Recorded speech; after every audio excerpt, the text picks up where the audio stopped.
বর্তমানে বাংলাদেশের defence line খুব একটা শক্তিশালী নয়। তারিক কাজী, তপু বর্মনরা ভালো করলেও বাকি ডিফেন্সরা খুব একটা আস্থার প্রতিদান দিতে পারেন না।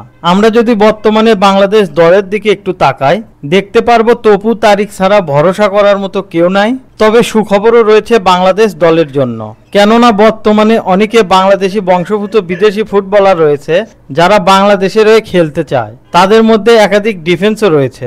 তবে দুঃখের বিষয় হলো বাংলাদেশি বংশোদ্ভূত এসব তারকা ফুটবলারদের মধ্যে বেশিরভাগই মিডফিল্ডার কিংবা স্ট্রাইকার। ডিফেন্ডার রয়েছে হাতে গোনা দুই একজন, তবে এই দুই একজনই বাংলাদেশের জন্য হতে পারে সবার সেরা। তাদের পাশাপাশি রয়েছে বাংলাদেশেরও বেশ কিছু ডিফেন্ডার যারা প্রতিপক্ষের আক্রমণকে নিমিষের মধ্যে ধূলিসাৎ করতে পারে। এই ডিফেন্ডারগুলোর সম্পর্কে তো অবশ্যই জানাবো আপনাদের। আমরা যদি বাংলাদেশি বংশোদ্ভূত বিদেশি কিছু ফুটবলারদের দিকে নজর দেই, তাদের মধ্যে দুইজন ফুটবলারের নাম সবার আগে আসবে। তারা ফিউচারে বাংলাদেশের হয়ে খেলতে অনেকটা আগ্রহ নিয়ে বসে আছেন। শুধু বাফুফে থেকে সবুজ সংকেত পেলেই তারা বাংলাদেশে চলে আসবে। সেই দুইজন ফুটবলারের প্রথমজন হলেন জ্যাক ডুরান্ট এবং অপরজনের নাম হলেন ইকরামুল কাশফির হক। চলুন এই দুইজন সম্পর্কে একটু বিস্তারিত জেনে নিই। জ্যাক ডুরান্ট বাংলাদেশি বংশোদ্ভূত ইংলিশ ডিফেন্ডার। তিনি খেলেন লেফট ব্যাক পজিশনে।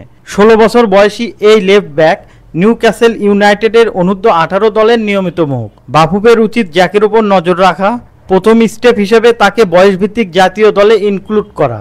অপরদিকে ইকরামুল কাশফির হক একজন বাংলাদেশি বংশোদ্ভূত রাশিয়ান ও ইংল্যান্ডের ফুটবলার। তার বাবা বাংলাদেশি এবং মা হলেন রাশিয়ান। তিনি বর্তমানে ইংল্যান্ডের একটি নিম্ন স্তরের লিগে খেলছেন। ইকরামুলের উচ্চতা প্রায় 6 ফুট 2 ইঞ্চি।